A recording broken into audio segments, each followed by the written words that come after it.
Soy Andrés, un músico de Guadalajara, y formo parte de un pequeño grupo de música regional mexicana.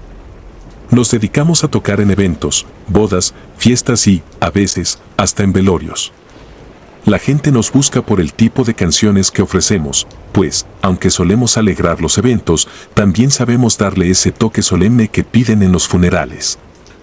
Con los años, te acostumbras a ver un poco de todo, pero lo que ocurrió aquella noche, eso no se me va a olvidar jamás. No importa cuánto tiempo pase, incluso ahora, mientras escribo esto, siento cómo se me eriza la piel y un sudor frío me recorre la espalda. Aquella tarde, justo cuando estábamos a punto de irnos a casa después de una larga jornada de ensayos, un hombre se acercó. Iba vestido de negro, con un traje sobrio y un sombrero que apenas dejaba ver su rostro. Era un hombre mayor, eso sí se notaba, con manos que temblaban ligeramente, aunque su voz era firme. Sin mucha ceremonia, nos dijo que necesitaba contratar nuestros servicios para un velorio esa misma noche. Aunque normalmente agendamos con anticipación, algo en su tono, no sé si fue la urgencia o el peso de su voz, hizo que aceptáramos de inmediato. El hombre no ofreció detalles. Solo nos dio una dirección, un nombre, Luis Sánchez, y nos pidió que empezáramos a tocar a las 10 en punto de la noche. Sin más, giró sobre sus talones y desapareció en la penumbra de la calle, dejándonos allí, confundidos, con la dirección apuntada en una hoja arrugada. Ya que eran casi las 9, no tuvimos mucho tiempo para pensar en lo extraño del encuentro.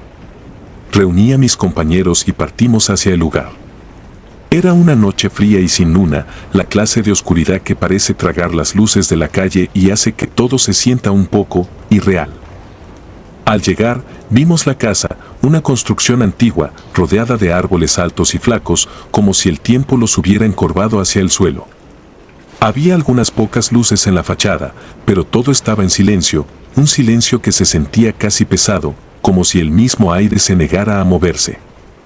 Pensé que tal vez el hombre nos esperaba dentro, pero cuando llamamos a la puerta, nadie respondió.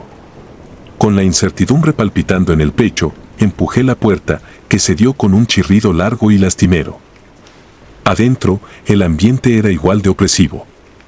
Apenas una docena de personas estaban en el lugar, todas vestidas de negro y reunidas alrededor de un ataúd en el centro de la sala. Nos miraron al entrar, y por un instante pensé que nadie esperaba nuestra presencia. Pero justo cuando estábamos por dar media vuelta y retirarnos, vi al hombre que nos había contratado. Estaba parado al final de la sala, junto a una esquina oscura, tan inmóvil y solemne que parecía parte de las sombras mismas. Me miró y asintió, dándonos así el permiso para empezar. Sacamos nuestros instrumentos y, como nos habían pedido, empezamos a tocar canciones de luto. La atmósfera en esa sala era pesada, con un olor extraño, un olor a algo más que flores y velas, como si un aroma denso y frío flotara entre nosotros. Mientras tocábamos, noté que el hombre de negro nos miraba con una intensidad que comenzaba a incomodarme. No decía nada, solo escuchaba, con sus ojos oscuros fijos en nosotros, casi sin parpadear. Entonces ocurrió algo que hizo que todo cambiara. Justo cuando terminábamos una de las canciones, una mujer, que parecía ser una familiar cercana, se acercó a nosotros con el rostro lleno de confusión. Con voz trémula, preguntó quién nos había contratado. Al escucharla, señalé al hombre de negro, al anciano que aún estaba allí, junto a la esquina. Le describí su traje, su sombrero, su mirada oscura y penetrante, y vi cómo el rostro de la mujer perdía todo color. Sus labios temblaron antes de decirnos algo que, en el momento, no pude comprender del todo. Eso no puede ser. Ese es mi tío Luis. Él está muerto. Un frío indescriptible se apoderó de mi cuerpo. Mis compañeros y yo nos miramos, buscando alguna explicación en los ojos de los otros, pero lo único que encontré fue el mismo horror reflejado en sus rostros. La mujer, con lágrimas en los ojos, nos pidió que la siguiéramos. Su voz era apenas un susurro, pero la urgencia en su tono nos hizo obedecer. Nos llevó hasta el ataúd, el mismo ataúd que habíamos rodeado sin atrevernos a mirar demasiado de cerca. Con un nudo en el estómago, miré dentro, y allí estaba el hombre que nos había contratado. El mismo rostro, la misma expresión severa, el mismo traje oscuro y el sombrero negro que lo cubría hasta las cejas. Mi mente intentó encontrar una lógica, algo que pudiera explicar lo que estábamos viendo, pero solo podía pensar en la última mirada que nos había lanzado antes de que empezáramos a tocar. Esa mirada profunda, imperturbable, como si nos evaluara desde una distancia que iba más allá de lo humano. Quise salir corriendo, pero mis piernas se sentían clavadas al suelo. La mujer, sin dejar de llorar, nos pidió que siguiéramos tocando, y aunque en ese momento cada fibra de mi ser pedía a gritos que nos marcháramos, asentí lentamente, incapaz de procesar lo que estaba ocurriendo. Continuamos tocando, aunque la música ahora sonaba extraña, casi irreconocible. No sé si era el miedo o el frío que parecía filtrarse desde el suelo, pero cada nota resonaba en la sala como un eco distorsionado, como si el sonido rebotara en paredes que ya no eran sólidas, sino frías y huecas. Los familiares apenas nos miraban, todos concentrados en el ataúd, en el cuerpo del hombre que, de alguna manera, nos había traído hasta allí. Sentí que en cualquier momento, él abriría los ojos y volvería a contratarnos, esta vez para algo mucho más oscuro y definitivo. La noche se hizo interminable. Cada canción que tocábamos nos hundía más en una sensación de pesadilla, como si estuviéramos atrapados en un ciclo de música y silencio, entre la vida y la muerte. Y el hombre en el ataúd parecía escuchar, su rostro rígido, pero con una expresión extraña, como si estuviera satisfecho, como si realmente estuviera disfrutando del espectáculo. Finalmente, al amanecer, cuando la última canción terminó y guardamos nuestros instrumentos, no intercambiamos palabras. Los familiares nos agradecieron en silencio, con miradas que parecían más de compasión que de agradecimiento. Caminé hacia la puerta como en trance, incapaz de mirar atrás, sintiendo que si lo hacía, ese hombre, ese espectro, me seguiría hasta el último de mis días. De vuelta en casa, intenté dormir, pero cada vez que cerraba los ojos, veía su rostro en mi mente, el rostro de alguien que ya no pertenecía a este mundo pero que aún tenía asuntos pendientes, asuntos que, de alguna manera inexplicable, nos había enredado a nosotros. Desde entonces, cada vez que alguien menciona la posibilidad de tocar en un funeral, siento que el aire se vuelve más denso y una oscuridad inexplicable me oprime el pecho. Nunca hablé de aquella noche con mis compañeros. Cada uno carga con sus propios temores, con sus propios fantasmas. Pero en las noches en que el silencio se hace demasiado profundo, siento que alguien me observa, un hombre de negro con un sombrero que me mira desde el otro lado, esperando, paciente, como si aún tuviera una última canción para pedirnos.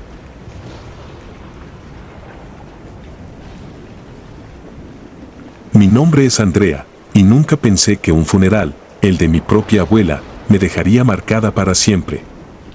El pueblo era uno de esos lugares detenidos en el tiempo, donde las historias sobre aparecidos y cosas inexplicables se contaban al caer la noche, como cuentos para dormir, pero llenos de advertencias. Yo solía tomar todo aquello como parte de la tradición, una forma de entender la vida y la muerte. Pero esa noche, durante el velorio, todo cambió. Mi abuela siempre había sido una mujer fuerte. Hasta sus últimos días, cuando el cuerpo ya no le respondía, ella seguía aferrándose a la vida con una tenacidad feroz. Nunca hablaba de la muerte, como si al ignorarla pudiera posponerla indefinidamente.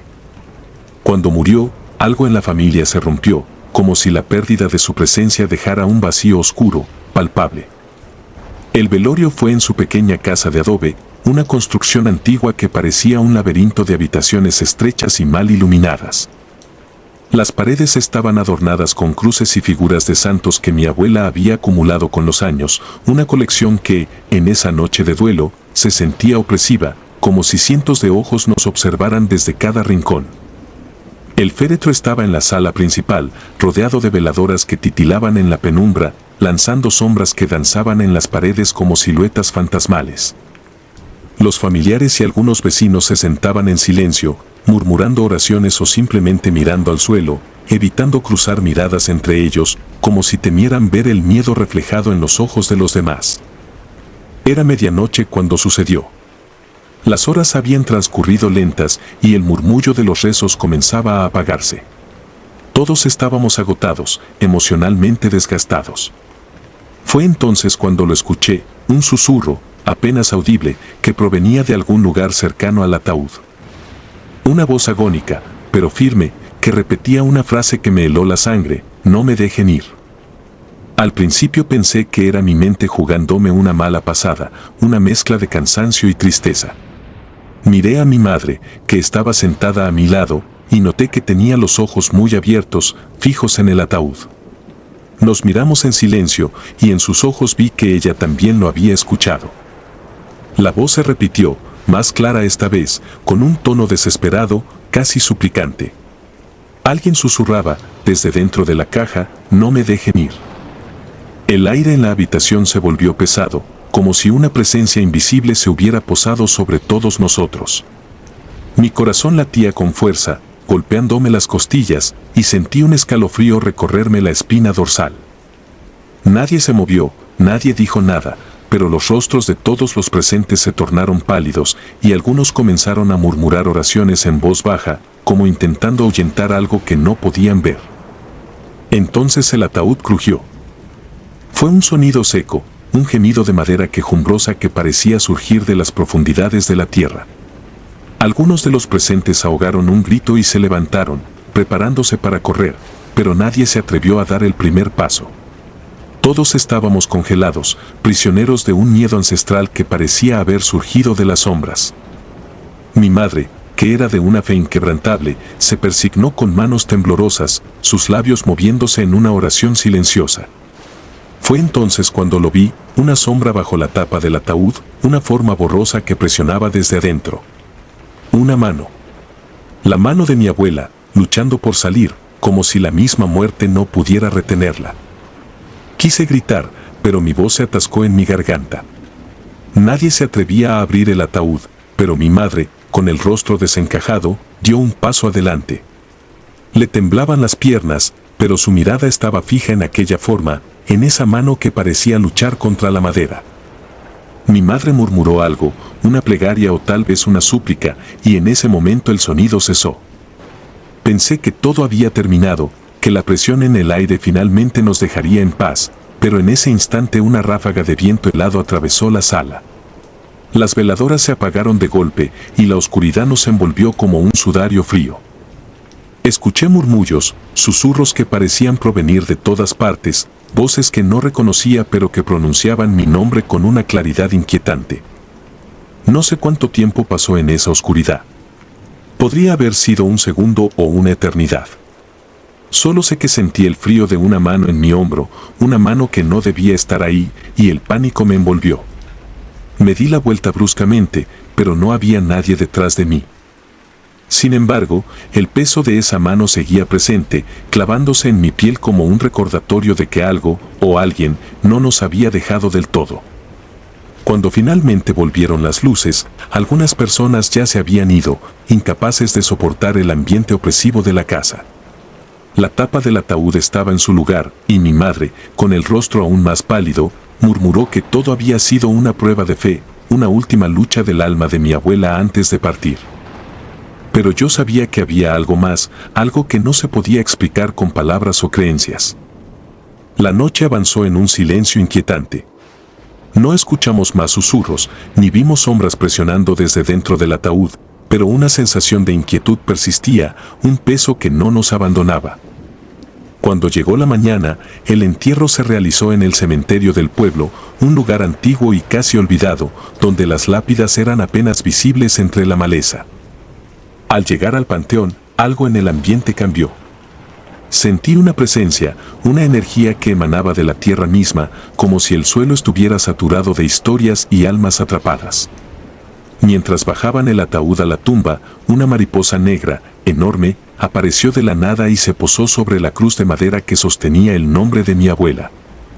No sé por qué, pero ese simple acto me llenó de terror, como si fuera una señal, una advertencia que no podía ignorar. Mi madre intentó rezar, pero su voz temblaba. Yo apenas podía mirar la tumba, sentía que algo me observaba desde las sombras, algo que esperaba pacientemente. Cuando el entierro terminó, las personas comenzaron a irse en silencio, con miradas furtivas hacia el lugar donde mi abuela yacía. Aquella noche, al llegar a casa, creí que finalmente podría descansar, pero me equivoqué. Justo antes de quedarme dormida, escuché un susurro, suave y tenue, como un eco que venía desde lejos. Era la misma voz que había escuchado en el velorio, diciendo las mismas palabras: no me dejen ir. Abrí los ojos, pero mi habitación estaba vacía, envuelta en una penumbra inquietante. Intenté convencerme de que era mi mente jugándome una mala pasada, que todo había sido un producto del cansancio, de la tristeza. Pero, a medida que los días pasaron, los susurros se hicieron más frecuentes, más persistentes. Y cada vez sonaban más cerca. Mi madre también comenzó a escucharlos. Una noche, mientras preparaba la cena, la encontré parada frente a la ventana, con la mirada perdida en el vacío. Me acerqué para preguntarle si estaba bien, y cuando me miró, sus ojos reflejaban un terror que no había visto en ella jamás. «Es tu abuela», murmuró. «No se ha ido». Desde entonces, las noches se volvieron un tormento. A cada rato, despertaba en la oscuridad, sintiendo que alguien estaba en mi habitación, observándome desde un rincón invisible. Intentaba rezar, pero las palabras se enredaban en mi mente. Sabía que algo estaba mal, que algo de aquel funeral se había quedado conmigo, algo que no estaba dispuesto a irse.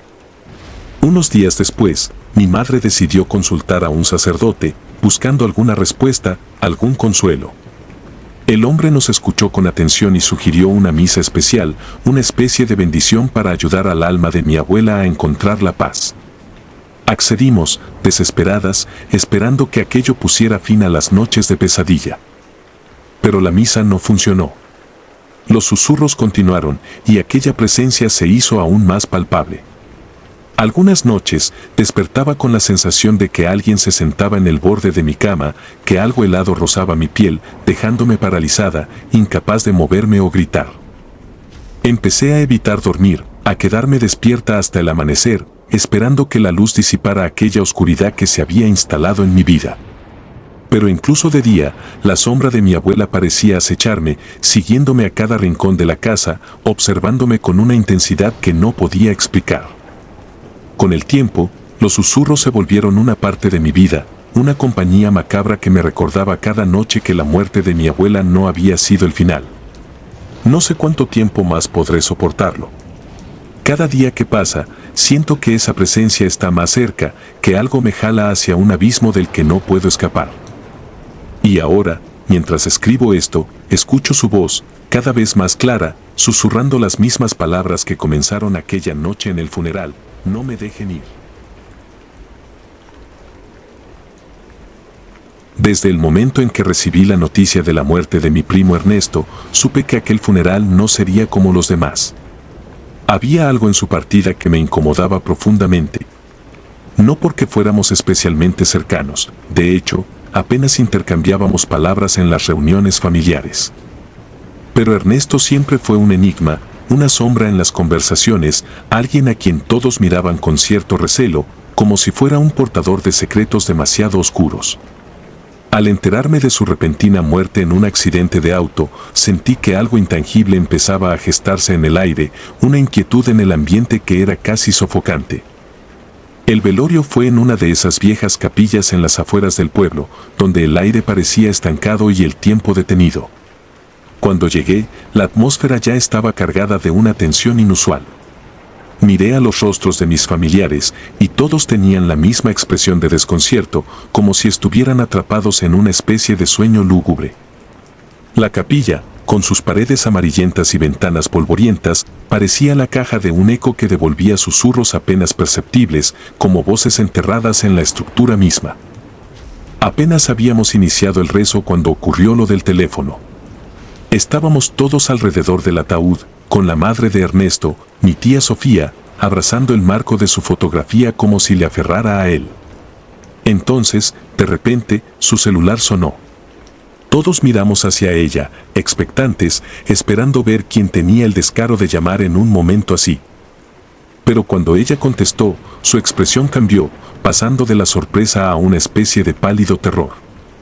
Escuchaba en silencio, como si intentara encontrar sentido a lo que oía, pero nadie hablaba al otro lado.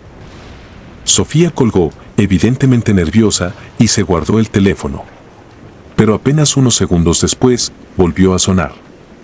Esta vez, el tono parecía más urgente, más insistente, y se podía ver en su rostro una mezcla de desesperación y desconcierto. Cuando contestó, yo estaba cerca de ella, lo suficiente como para escuchar. Lo que oí heló mi sangre. Una voz ronca, como si viniera desde las profundidades, susurró, no estoy listo. Eran solo 3 palabras, pero tenían el peso de un grito contenido en la garganta, como si el mismo muerto estuviera hablando desde la otra orilla. Reconocí la voz, era inconfundible. Aunque algo distorsionada, rota, era la voz de Ernesto. Un escalofrío recorrió el cuarto, y el aire se volvió tan espeso que parecía que todos dejábamos de respirar por un instante. Nadie se atrevió a hacer preguntas, nadie volvió a tocar el teléfono. Sin decir nada, alguien sugirió que el aparato se enterrara con él, como si eso fuera a apaciguar aquella especie de clamor que nos había dejado a todos marcados.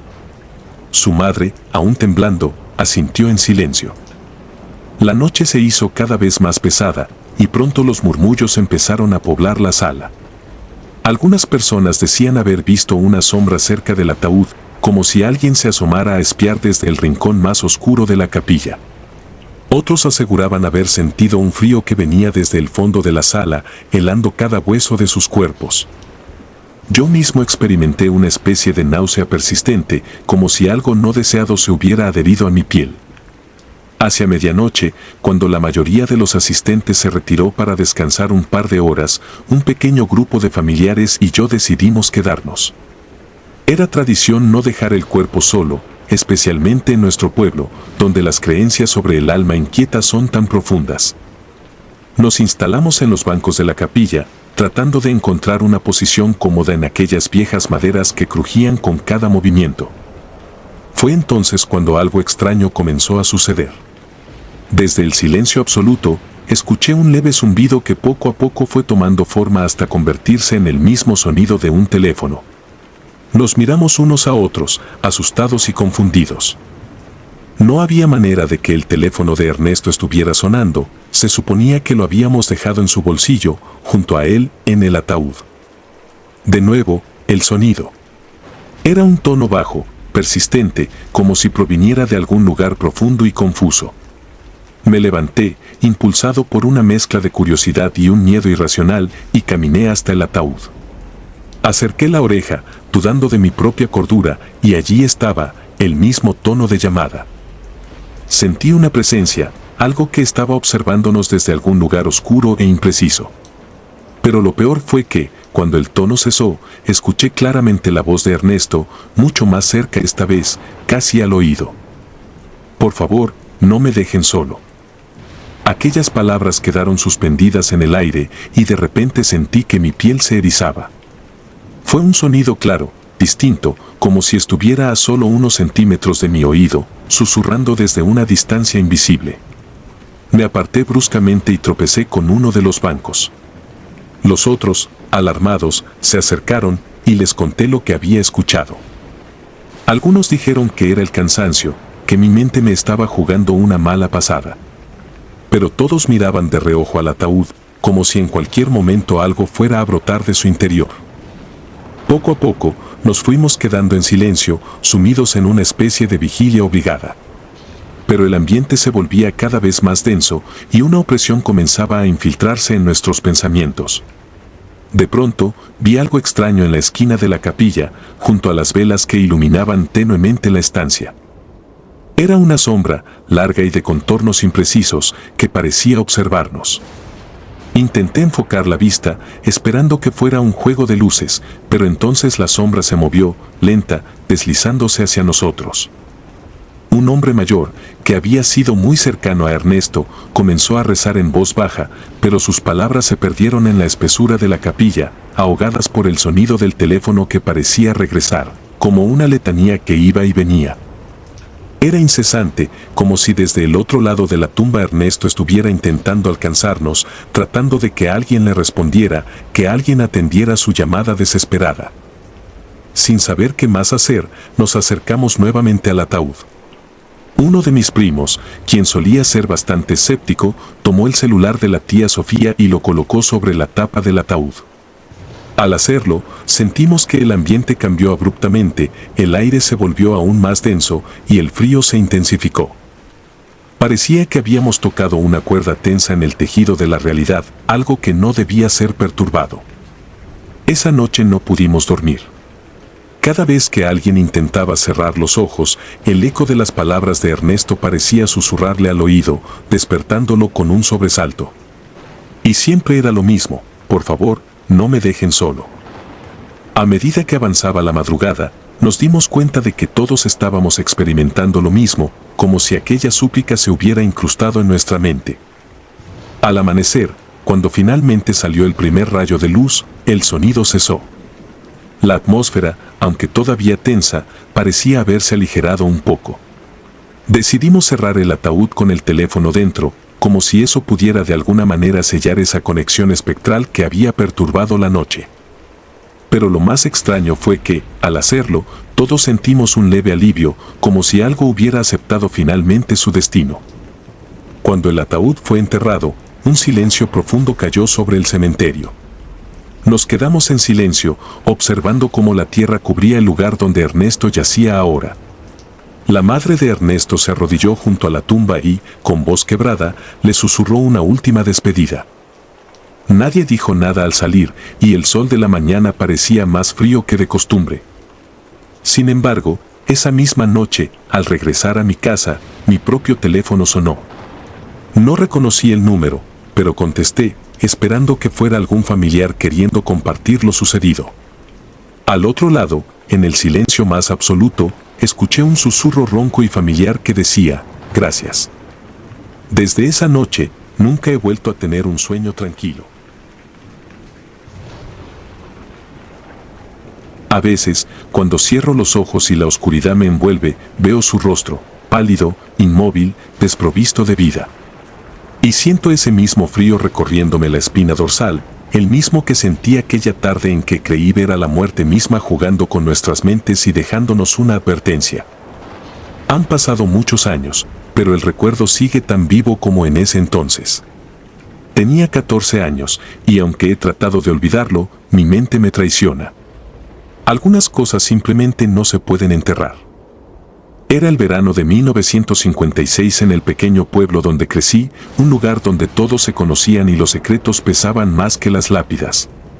La muerte de Doña Remedios no fue un secreto, su partida resonó entre nosotros como el golpe de una campana de bronce, pesada e ineludible. Era una anciana respetada, de esas que parecen eternas, siempre de pie a pesar de los achaques. Pero un día, simplemente se apagó. Su cuerpo había sido hallado en su cama, con las manos entrelazadas sobre el pecho y una expresión que, según dijeron, era de paz. Recuerdo cuando llegamos a la velación. Mi madre me obligó a ponerme una camisa de lino blanco, con un cuello rígido que picaba cada vez que movía la cabeza.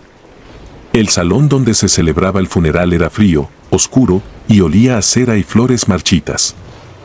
Me sorprendía la quietud en el aire, como si la muerte estuviera suspendida entre las paredes, observándonos con un placer morboso. Había visto varios funerales antes, pero ninguno como ese. Ninguno tan desprovisto de consuelo. La casa de Doña Remedios se encontraba en la parte más antigua del pueblo, y sus techos altos y ventanas estrechas hacían que todo dentro pareciera envuelto en penumbras. Su ataúd estaba en el centro de la sala, rodeado de velas encendidas que proyectaban sombras temblorosas, como si la misma madera estuviera respirando. La tapa estaba abierta, dejando ver su cuerpo cubierto de encajes y rodeado de flores que ya comenzaban a marchitarse. El ambiente era pesado, como si el aire fuera una manta húmeda que se resistía a entrar en mis pulmones. Me senté en una silla al fondo de la sala, tratando de no mirar el ataúd, pero algo me obligaba a hacerlo. Algo en esa quietud me atraía, un tirón invisible que hacía que mis ojos volvieran siempre a su rostro inmóvil. La primera hora transcurrió sin incidentes. La gente murmuraba entre sí, compartiendo recuerdos y anécdotas, tratando de buscar consuelo en las palabras. Pero algo cambió. La atmósfera se tornó densa, y lo que comenzó como un murmullo constante fue apagándose poco a poco, hasta que todo quedó en silencio. Aún no sé si alguien más lo notó al principio, pero yo sentí un cambio en la temperatura, una oleada de frío que parecía emanar del centro de la sala, como si el ataúd absorbiera todo el calor. Entonces sucedió. Vi cómo sus dedos, esos dedos arrugados y flacos, se movieron. Al principio pensé que era una ilusión, un truco de la luz de las velas, pero no era eso.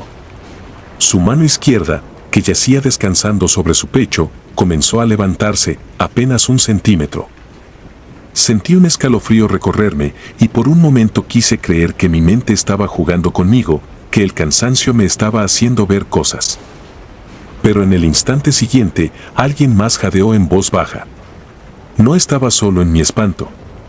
Algunas personas retrocedieron, moviéndose de sus asientos, pero nadie se atrevió a gritar. Fue un terror silencioso, un miedo que se deslizaba como una sombra, contaminando a todos los presentes sin que pudiéramos evitarlo. La mano de Doña Remedios continuó elevándose hasta que todo su brazo estaba fuera del ataúd, temblando, como si estuviera luchando contra una fuerza invisible que quería mantenerla allí dentro. El murmullo creció, la gente empezaba a susurrar, algunos retrocedían, y alguien sollozaba suavemente en la esquina. Mi madre me agarró la mano con tanta fuerza que pensé que me iba a lastimar. Pero yo no podía apartar la vista. Doña Remedios abrió los ojos. Fueron solo unos segundos, apenas un parpadeo, pero vi sus ojos vidriosos clavarse en algún punto más allá del techo, vacíos y aterradores. Me parecía imposible que aquellos ojos secos pudieran ver algo, pero allí estaban, abiertos y fríos, desprovistos de vida pero a la vez con una especie de inquietud que nunca antes había visto en nadie. De repente, su cuerpo se alzó ligeramente, como si tratara de levantarse del todo. Su boca se abrió, y un sonido bajo y gutural escapó de sus labios secos. Era un sonido primitivo, casi inhumano, que hacía vibrar el aire de la habitación. El sonido fue apenas un murmullo al principio, pero pronto se transformó en una especie de gemido, un ruido profundo que parecía provenir de las entrañas de la tierra misma. Ese sonido, aún lo escucho en mis pesadillas, como un eco lejano que nunca se desvanece por completo. Nadie se movía. Éramos como estatuas, paralizados por el terror. Quería correr, pero mis piernas no respondían. Mi corazón latía con tanta fuerza que pensé que explotaría. No sé cuánto tiempo pasó, pudo haber sido un instante o una eternidad, pero en algún momento, su cuerpo cayó de nuevo en el ataúd, sus ojos cerrándose con un movimiento final y tajante. Fue como si la muerte hubiera vuelto a reclamar lo que le pertenecía. Todo el salón estalló en gritos. La gente comenzó a correr hacia la salida, empujándose unos a otros, tratando de escapar de aquella escena de horror. Mi madre me arrastró fuera de la casa, y cuando finalmente logramos salir, me desplomé en el suelo, con el cuerpo tembloroso y los ojos llenos de lágrimas. Nunca hablamos de lo que sucedió esa tarde. Era como si el pueblo entero hubiera decidido enterrarlo junto con Doña Remedios, un pacto silencioso para no profanar el recuerdo de aquel suceso. Pero yo no pude olvidarlo. Nadie me creyó cuando intenté contarlo a otras personas fuera del pueblo, y finalmente dejé de intentarlo. Los años han pasado, y a veces pienso que quizás fue un producto de mi imaginación, un espejismo macabro de mi mente adolescente. Pero en las noches de silencio absoluto, cuando el viento se cuela entre las rendijas de mi ventana, vuelvo a escuchar ese sonido. Un murmullo gutural, una queja que viene de lo más profundo. Y entonces veo, en el rincón de mi habitación, esa sombra, esa figura temblorosa que me observa desde la oscuridad, recordándome que algunas cosas no descansan en paz. Recuerdo que mi madre me lo advirtió desde pequeño. Jamás vayas a un velorio si no estás preparado, decía con esa voz grave y cansada que siempre usaba al hablar de cosas serias. En mi familia se decía que los espíritus que no lograban cruzar quedaban atrapados en el momento de su muerte, y su única forma de huir era aferrarse a los vivos que, por alguna razón, no podían apartar la vista del cadáver. No sé si lo decía en broma o con la intención de asustarme, pero yo siempre tuve respeto por sus palabras. Sin embargo, la noche en la que murió mi amigo Raúl, desoí todo consejo. Había sido un accidente terrible. Raúl había perdido el control de su coche en una curva cerrada y se había estrellado contra un poste. Aún podía recordar la última conversación que tuvimos, apenas un par de días antes, hablando de banalidades, de algún programa de televisión. Nunca hubiera imaginado que esa sería nuestra última charla. Así que, sin pensarlo mucho, decidí ir al velorio. Era una noche húmeda y la funeraria, una vieja casona de techos altos y paredes agrietadas, me recibió con un silencio extraño. Apenas había un puñado de personas dentro, la mayoría familiares cercanos que miraban el ataúd con expresiones vacías. La atmósfera era densa, como si el aire se hubiera espesado de golpe. Al entrar, un escalofrío recorrió mi espalda, pero lo atribuí a la tristeza y el agotamiento. El ataúd estaba abierto.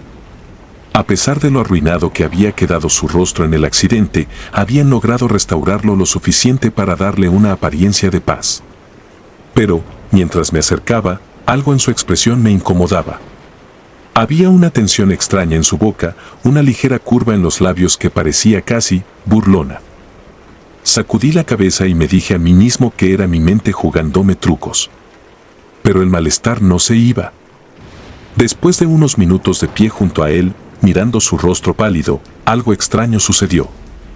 Fue tan leve que en un primer momento pensé que había sido mi imaginación. Sus ojos, cerrados bajo los párpados hinchados, parecieron moverse. Un temblor, un espasmo mínimo. Miré alrededor, pero nadie más parecía haberlo notado. Me convencí de que era producto de mi cansancio y traté de alejarme, pero algo me retuvo. Fue como si una mano invisible me sujetara el brazo y me impidiera moverme. Intenté retroceder, apartarme de esa presencia, pero cuanto más intentaba huir, más sentía que una fuerza invisible me atraía hacia el ataúd. No era físico, no me tocaba, pero era como si una corriente de aire frío me empujara hacia él, obligándome a acercarme aún más. El silencio en la habitación se volvió ensordecedor y mis oídos comenzaron a zumbar. Algo andaba mal, terriblemente mal. Pero no pude moverme. Mis pies estaban anclados en el suelo. A partir de ahí, el tiempo se volvió extraño. No sé cuánto estuve frente a ese ataúd, sintiendo como mi propia respiración se hacía cada vez más lenta y pesada, como si algo succionara el aire a mi alrededor. Miraba a Raúl, o al cuerpo que una vez fue él, y sentía que sus ojos bajo los párpados cerrados me miraban de vuelta. Era imposible, irracional, pero la certeza me invadió de un modo absoluto y aterrador. El velorio terminó sin que me diera cuenta y la sala quedó casi vacía. Alguien me tocó el hombro, una tía de Raúl, preguntándome si estaba bien. Mentí y dije que sí, solo estaba cansado. Pero en el fondo, sentía que algo de mí se había quedado allí, atrapado frente a ese ataúd. Me fui sin mirar atrás, pero la sensación de inquietud persistió, algo que ni siquiera el aire fresco de la noche logró disipar. Esa misma noche, al llegar a casa, algo extraño sucedió. En cuanto apagué la luz, el silencio de mi habitación se tornó denso, impenetrable, y una extraña presión comenzó a llenar el aire. Me recosté en la cama, tratando de calmar mi mente, pero pronto noté que había una sombra en la esquina de la habitación. No era más que un borrón oscuro, algo que, bajo circunstancias normales, podría haber atribuido a la penumbra, pero había algo en ella que me hizo sentir que me observaba. Esa noche, por más que intenté, no pude dormir.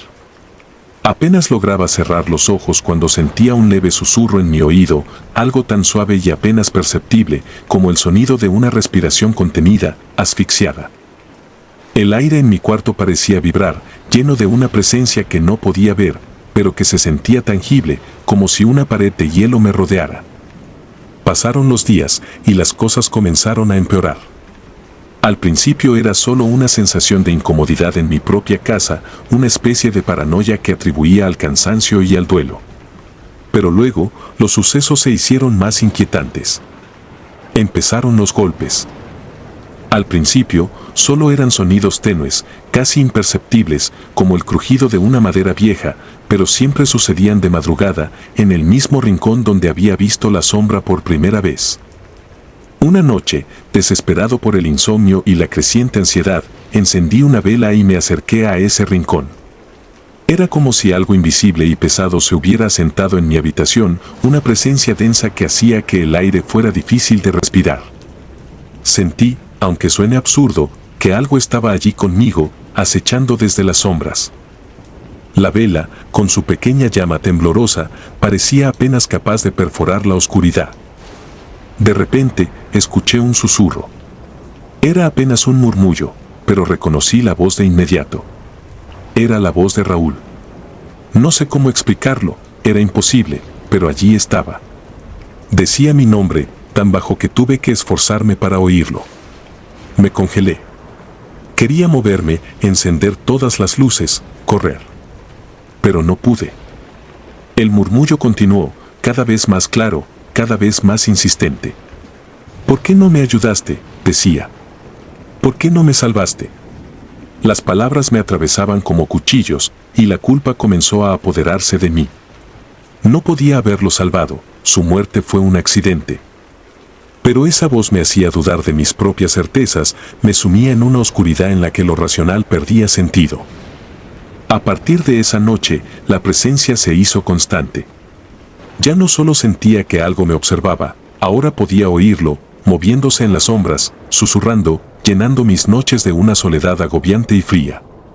Los golpes se hicieron más fuertes y llegué a ver, en varias ocasiones, figuras fugaces por el rabillo del ojo. No dormía, y cada vez que intentaba cerrar los ojos, sentía una presión en el pecho, como si alguien estuviera sobre mí, impidiéndome respirar. Mis amigos empezaron a notar el cambio. Me veían pálido, demacrado, pero no podía contarles lo que sucedía.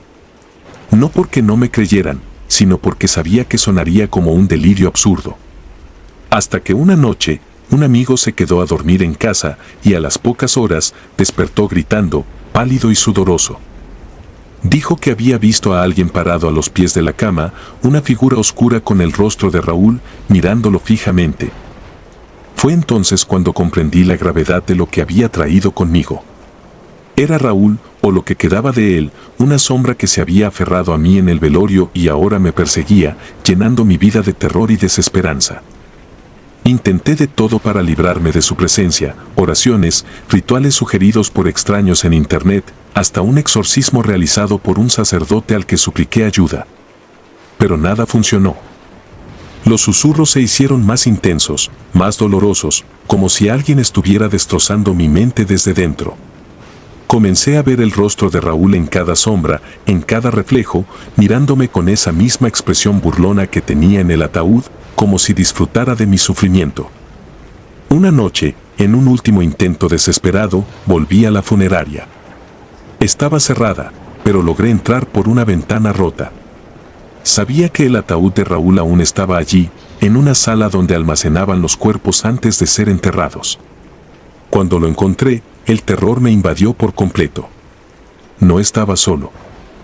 Lo vi de pie, junto a su propio ataúd, mirándome fijamente, con esos ojos vacíos y muertos.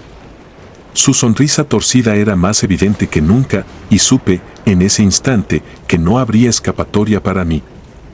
Desde aquella noche, jamás volví a ser el mismo. El sudor de un muerto. Todo comenzó aquella noche en que acepté ayudar en el velorio de don Severino, el anciano más longevo del pueblo. Había fallecido en paz, o al menos eso se decía, porque todos los que lo conocían sabían que don Severino no era un hombre común. Era de esos ancianos que parecían esconder secretos bajo cada arruga de su rostro y de quienes uno se apartaba en la calle, como si el aire se volviera más denso en su presencia. Sus ojos, aún en la vejez, tenían una lucidez extraña, como si miraran más allá de lo que los demás alcanzábamos a ver. La noche era fría, y el aire olía a tierra mojada cuando me acerqué al velorio. Era en la misma casa de don Severino, una construcción vieja y silenciosa a las afueras del pueblo. Al entrar, el silencio era tan denso que parecía que cualquier sonido podía romperlo como cristal. Ahí estaba el cuerpo, en un ataúd de madera oscura, recostado en medio del salón principal. Las velas, apenas iluminando la habitación, proyectaban sombras que danzaban de manera inquietante en las paredes. Pocos estaban presentes. la familia más cercana y algún vecino que había venido a dar sus respetos. Me uní al grupo, manteniéndome en silencio, y no pude evitar sentir una incomodidad latente al acercarme al ataúd. Algo en la expresión del cadáver era perturbador. Tenía los ojos cerrados, pero su rostro estaba congelado en una mueca entre la paz y la burla. Sus labios finos estaban curvados en una especie de sonrisa extraña y en su frente se acumulaban gotas de sudor, como si su cuerpo aún intentara expulsar algo, algún resto de vida o de espíritu. Recordé entonces las palabras que mi abuela siempre decía: nunca seques el sudor de un muerto. Era una advertencia antigua que la gente repetía sin comprender demasiado, pero ahora, frente a ese sudor perlado en la piel de don Severino, sentí el peso de esas palabras como una advertencia real. Sin embargo, la incomodidad y la obsesión por limpiar esa humedad absurda en la frente del cadáver me fueron ganando. Parecía inapropiado que un muerto sudara, como si hubiera una incompletitud en su estado de descanso. Era como si aún estuviera, de alguna manera, vivo en su muerte. No pude evitarlo. A los pocos minutos, busqué un pañuelo en mi bolsillo y, sin pensarlo dos veces, limpié su frente, apenas rozando su piel fría. Sentí la resistencia de la piel contra la tela, como si esa humedad estuviera adherida a su cuerpo. Apenas me aparté, una ráfaga de viento helado cruzó el salón, apagando algunas de las velas. Las sombras se expandieron y los rostros de las personas se congelaron en expresiones de horror y asombro, aunque nadie entendía exactamente por qué. Entonces, el silencio se hizo más profundo, casi tangible, y los minutos que siguieron se arrastraron en una calma siniestra.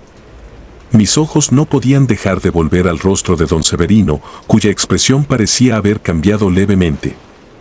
Sus labios ya no estaban en aquella mueca de burla, ahora parecían tensos, como si estuvieran a punto de decir algo, como si guardaran una advertencia o un reproche. Me obligué a apartar la vista, pero cada vez que volvía a mirarlo, me parecía que su expresión se transformaba, sutil pero perceptible. Las horas pasaron y, lentamente, los asistentes comenzaron a retirarse. Yo fui uno de los últimos en salir, acompañando a uno de los hijos de don Severino, quien también había notado algo extraño en la postura de su padre. Nos miramos, incómodos, como si compartiéramos un secreto del que no queríamos hablar. Aquella noche, al llegar a casa, sentí un peso inusual en el pecho.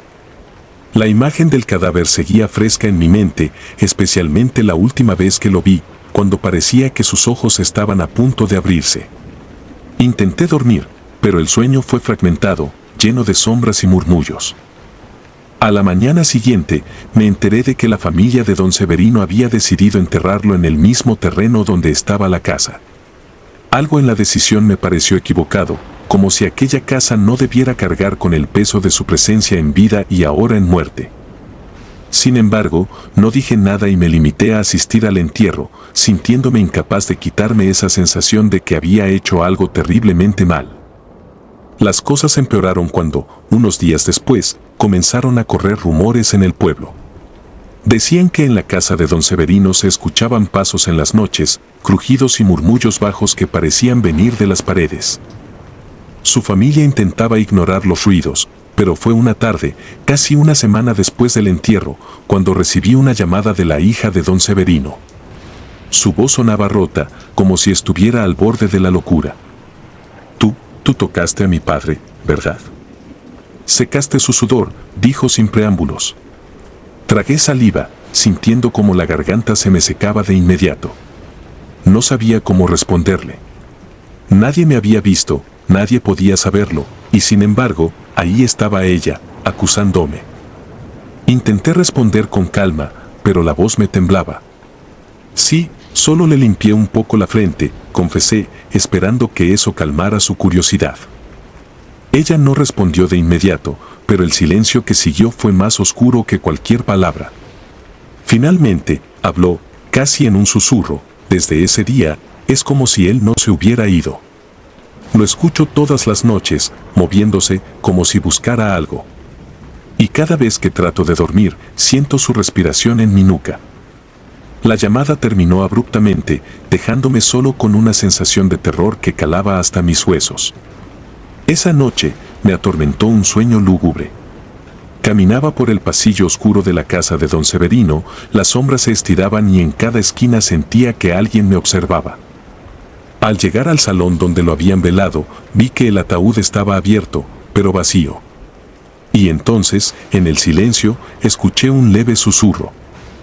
«Devuélveme lo que es mío», repetía una voz ronca y húmeda, una y otra vez, como si las palabras se filtraran desde el fondo de la tierra. Me desperté empapado en sudor, temblando y con el corazón desbocado. Intenté convencerme de que era solo un sueño, pero el terror era real, sólido, y no desaparecía con el amanecer. Esa mañana, al mirarme en el espejo, noté algo que me heló la sangre. En mi propia frente había una ligera capa de sudor, como si alguien hubiera pasado un pañuelo por ahí, dejándome solo el rastro de una humedad incomprensible. Intenté ignorar aquello, pero en las noches siguientes el sueño se repetía, cada vez más claro y más perturbador. La voz se hacía más insistente, y cada vez que la escuchaba, sentía como algo oscuro crecía en mi interior. Fue entonces cuando comencé a oírlo durante el día también. Pequeños susurros en el viento, pasos que parecían seguirme en la calle, incluso la sensación de un peso invisible que me presionaba el pecho cada vez que estaba solo. Finalmente, una noche ya no pude soportarlo más. Fui hasta la casa de don Severino, con la esperanza de que, de alguna manera, enfrentarme a ese lugar me ayudaría a librarme de aquella presencia. Entré con la puerta apenas entreabierta y el silencio de la casa me recibió como una advertencia. Caminé hasta el salón, como en mis sueños, y me encontré frente a frente con su retrato. Ahí estaba él, mirándome con aquella sonrisa burlona que había visto la noche de su velorio. Mi mano tembló al tocar el marco de la foto, y fue en ese instante cuando sentí un frío intenso en mi nuca, como si alguien estuviera de pie justo detrás de mí, respirando. «Devuélveme lo que es mío», susurró la voz, ahora tan clara que no quedaba duda. Giré lentamente, esperando encontrarme con su rostro o algo peor, pero no había nada, solo la oscuridad y el eco de aquella voz. A la mañana siguiente, la hija de don Severino encontró mi cuerpo en el suelo del salón. Estaba rígido, con los ojos abiertos en una mueca de terror. Nadie entendió qué hacía ahí, ni por qué parecía haber muerto de una impresión tan intensa. Pero lo que nunca lograron explicar fue por qué mi frente estaba húmeda, perlada de sudor, como si hubiera luchado con algo invisible hasta mi último aliento. Y así fue como, finalmente, entendí la advertencia de mi abuela: nunca seques el sudor de un muerto, porque a veces, lo que les pertenece no se queda en la tumba. El olor a flores marchitas se mezclaba con el incienso, creando una atmósfera pesada que se adhería a la piel como una capa invisible. Estaba allí, en el funeral de mi tío abuelo Vicente, un hombre al que nunca conocí en vida. Era uno de esos funerales al que mi madre me arrastró casi por obligación. «Es familia, tienes que estar», me dijo, como si eso explicara algo. La funeraria tenía una vibra de abandono, como si en algún rincón se escondieran secretos que nadie quería encontrar. La ceremonia había comenzado con susurros y miradas bajas. Mi madre estaba al frente, junto al féretro abierto, pero yo me quedé en una de las últimas filas, sintiendo como el aire parecía estancado, casi asfixiante. Miré a mi alrededor y noté que los asistentes eran en su mayoría ancianos, con rostros apagados y ojos hundidos. No reconocía a nadie, pero todos parecían saber quién era yo. Era como si llevaran tatuada en la piel alguna historia que me incluía, aunque desconocida para mí. Con el pasar de los minutos, algo empezó a incomodarme. Una sensación extraña, como si el aire se espesara, como si el silencio mismo estuviera hecho de algo tangible que quería apoderarse de mí. Noté que el ataúd estaba cubierto por una fina capa de polvo. ¿Cuánto tiempo llevaba ahí? Parecía viejo. Y los murmullos de los asistentes parecían susurros cargados de historias olvidadas. Cuando la ceremonia llegó a su fin, la gente comenzó a dispersarse, pero yo me quedé. Había algo que me retenía, una extraña y malsana curiosidad. Sentía que debía acercarme, como si el féretro ejerciera un imán invisible que me atraía. Me levanté lentamente y caminé hacia el ataúd, observando el rostro de Vicente, que parecía congelado en una mueca de paz forzada. Me quedé parado allí, mirándolo fijamente. Su rostro, aunque ajado por el tiempo y la muerte, tenía una expresión familiar, pero no lograba recordar de dónde. Mientras estaba allí, sentí un ligero temblor en las piernas y una sensación de náusea comenzó a subir por mi estómago. Mi cuerpo entero me decía que me alejara, que no debía estar tan cerca, pero mi mente, curiosa y retorcida, me mantenía anclado. Recordé lo que alguien me había dicho alguna vez, esas palabras que parecían resonar en mi cabeza como un eco perdido: nunca le hables a un muerto de un funeral. No recuerdo quién me lo dijo, pero era algo que, en ese momento, se sentía como una advertencia tangible. El lugar comenzó a vaciarse y, poco a poco, solo quedábamos el cuerpo de mi tío abuelo y yo, rodeados de la penumbra. Mis pensamientos giraban en torno a la misma pregunta: ¿qué hacía yo allí, frente a un cadáver al que apenas conocía? Fue entonces cuando, casi sin pensarlo, murmuré en voz baja, sin saber realmente por qué lo hacía: espero que encuentres paz en este funeral, Vicente. Fue una estupidez. Una frase que dije sin pensar. Pero, en cuanto las palabras salieron de mi boca, sentí un cambio en el ambiente, como si la temperatura hubiera descendido de golpe. Miré alrededor, sintiendo una opresión en el pecho, y me di cuenta de que el salón estaba vacío, completamente silencioso. Ni siquiera se oía el murmullo del aire acondicionado o el crujir de las puertas al cerrarse. Era como si el mundo entero hubiese desaparecido y solo quedáramos el cadáver y yo, atrapados en un espacio fuera del tiempo. De repente, una ráfaga de viento helado rozó mi nuca, erizándome la piel. El aire, que antes parecía asfixiante, ahora se sentía glacial. Y entonces, lo noté. La expresión de mi tío abuelo había cambiado. Su rostro, que antes parecía inerte, ahora tenía una ligera curva en los labios, una mueca que no estaba allí antes. Un estremecimiento me recorrió de pies a cabeza. Sabía que era imposible, que los muertos no se mueven, pero allí estaba esa expresión burlona, como si se estuviera riendo de mí desde el otro lado. Retrocedí unos pasos, con el corazón latiendo con fuerza, y tropecé con algo en el suelo. Al girarme, vi una sombra moviéndose en el rincón de la habitación, casi como si alguien estuviera espiando desde la penumbra. Parpadeé, tratando de aclarar mi vista, pero la sombra parecía estar cada vez más cerca, como si se deslizara silenciosa hacia mí. El cuerpo de Vicente y su sonrisa torva seguían fijos en mí. En algún momento, no sé cuándo, dejé de sentir la presencia de los vivos, de los que aún estaban en el edificio. Era como si hubiera cruzado una frontera, como si hubiera hablado sin querer con alguien que no debería escuchar. La advertencia resonó de nuevo en mi cabeza: nunca le hables a un muerto de un funeral. Intenté correr, pero mis piernas parecían atadas a ese lugar. Un murmullo comenzó a llenar el ambiente, suave al principio, pero pronto se convirtió en un cántico, un susurro ahogado que parecía emanar de las paredes mismas. No entendía las palabras, eran un idioma extraño, oscuro, como un eco de voces olvidadas. Era Vicente.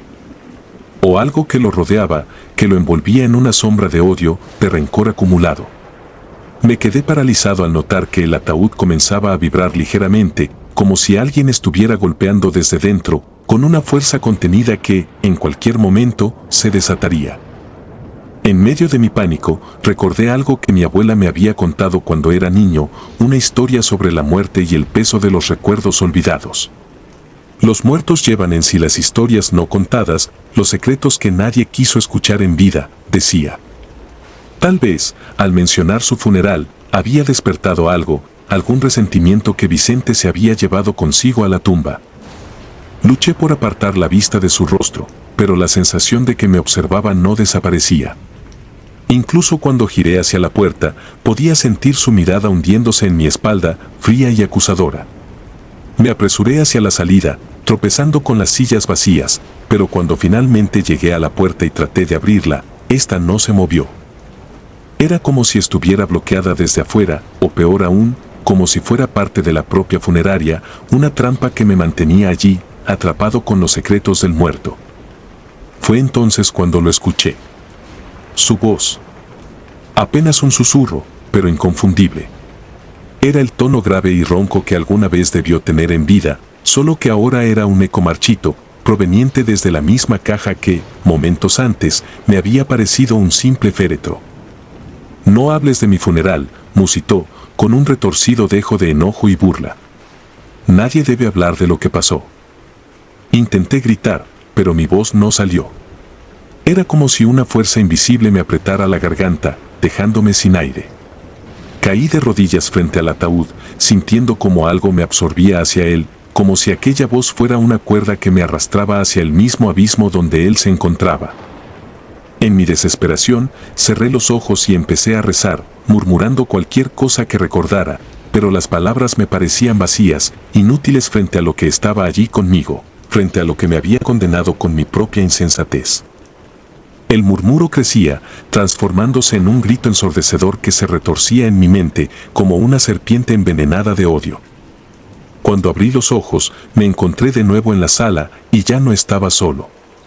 Rodeándome, en un círculo de sombras y susurros, estaban las figuras de los asistentes, con rostros inexpresivos y ojos hundidos, mirándome como si yo fuera el intruso.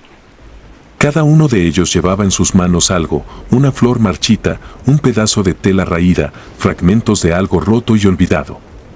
Todos los ojos estaban en mí, y en sus rostros vi la misma sonrisa que en el de Vicente. Retrocedí, hasta que mi espalda chocó con el frío metal del ataúd. Y entonces, una última vez, esa voz antigua, el murmullo sepulcral, me dijo al oído: «Tú eres el siguiente en recordar lo que nadie debe contar». La puerta de la funeraria finalmente cedió, y salí corriendo de allí, con el sonido de los susurros y risas apagadas resonando en mi cabeza. Afuera, el mundo continuaba, ajeno a lo que yo acababa de experimentar. Pero para mí, la realidad había cambiado. Desde ese día, no he podido alejarme de las sombras. En cada rincón, en cada esquina, siento la mirada de Vicente, de esos seres que vi en la funeraria. En las noches, escucho el mismo murmullo, esa promesa de algo que espera, acechando en los confines oscuros de mi propia casa, esperando el momento en que finalmente me rinda al olvido. Y lo peor de todo, es que yo sé que esa espera será eterna. No recuerdo la última vez que me había obligado a asistir a un funeral, nunca me había sentido cómodo en estos rituales de despedida. Aquel día, sin embargo, era distinto. Tenía una suerte de deuda moral con la familia de don Jaime, mi vecino, un hombre con quien compartí más silencios que palabras, pero a quien le debía cierto respeto. Jaime había sido un hombre de semblante serio, siempre metido en sus asuntos, un hombre reservado y de pocos amigos. Murió repentinamente una noche, mientras dormía, dejándonos a todos en el vecindario con una sensación extraña, como si algo en el ambiente hubiese cambiado para siempre. La mañana del funeral era fría, una niebla espesa cubría el pequeño cementerio en las afueras del pueblo. Al llegar, observé que la mayoría de los asistentes se agrupaban en silencio, como esperando que algo más sucediera. Era una multitud modesta, apenas los familiares más cercanos y algunos vecinos, parados en fila alrededor del ataúd abierto en la pequeña capilla del cementerio. La viuda, doña Teresa, se aferraba al féretro como si su propia vida dependiera de ello. A pesar de la palidez en su rostro, su dolor parecía superar cualquier debilidad física que pudiera tener.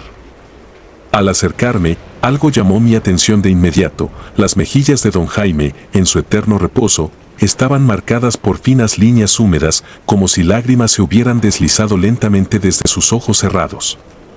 No pude evitar estremecerme. La imagen era perturbadora, como si él, incluso en la muerte, estuviera consciente de lo que sucedía a su alrededor. Miré alrededor, tratando de encontrar alguna señal de que esto era normal, pero la inquietud en los rostros de los presentes me confirmó que no era el único que lo notaba. Una anciana murmuraba algo sobre un alma en pena y hacía gestos rápidos de protección, señalando con sus dedos la cruz en su pecho. Doña Teresa, sollozando, se arrodilló junto al ataúd y comenzó a murmurar en voz baja, demasiado baja como para que pudiera entenderla. Sin embargo, entre lágrimas, capté algunas palabras, fragmentos que parecían desvelar algo más que simple pena. No quería dejarme sola, él no quería, repetía entrecortadamente. En ese momento, sentí un escalofrío recorrer mi espalda. Sus palabras parecían más una súplica que un lamento, como si estuviera reclamándole algo a don Jaime, un reclamo que, tal vez, solo él podría entender. La ceremonia continuó de manera extraña, cargada de silencios y miradas furtivas. A medida que el sacerdote pronunciaba las oraciones finales, tuve la impresión de que el ambiente se hacía cada vez más pesado. Los murmullos se intensificaban entre los asistentes, quienes no podían dejar de mirar las marcas en el rostro de don Jaime, esas marcas de lágrimas que parecían cobrar vida propia, como si hubieran brotado de un dolor inexplicable, más allá de la muerte. Pero lo más perturbador fue el comentario de uno de los asistentes, un hombre mayor, casi susurrando: a veces el alma no puede descansar cuando deja cosas pendientes. Tal vez él quiere llevarse algo consigo. Ese comentario quedó flotando en mi mente mientras me alejaba de la capilla. Esa noche, regresé a casa, tratando de borrar las imágenes del funeral de mi cabeza, pero no pude. Las lágrimas en el rostro del muerto, las palabras de la viuda y el murmullo del anciano se entrelazaban en un eco constante, perturbador, como una advertencia o un presagio. Ya cerca de la medianoche, un estruendo rompió el silencio de la casa. Me desperté sobresaltado, con el corazón latiéndome con fuerza. El sonido provenía de afuera, del lado donde estaba la casa de don Jaime y doña Teresa. Me asomé por la ventana, temeroso, y vi una figura encorvada en el patio de la casa vecina. La luna apenas iluminaba la escena, pero distinguí el rostro pálido y desencajado de Teresa, que parecía deambular como si estuviera en trance, hablando sola, con una expresión de profunda angustia. La escena me dejó inmóvil. Observé cómo Teresa entraba nuevamente a la casa, sus pasos lentos y pesados, como si algo invisible tirara de ella.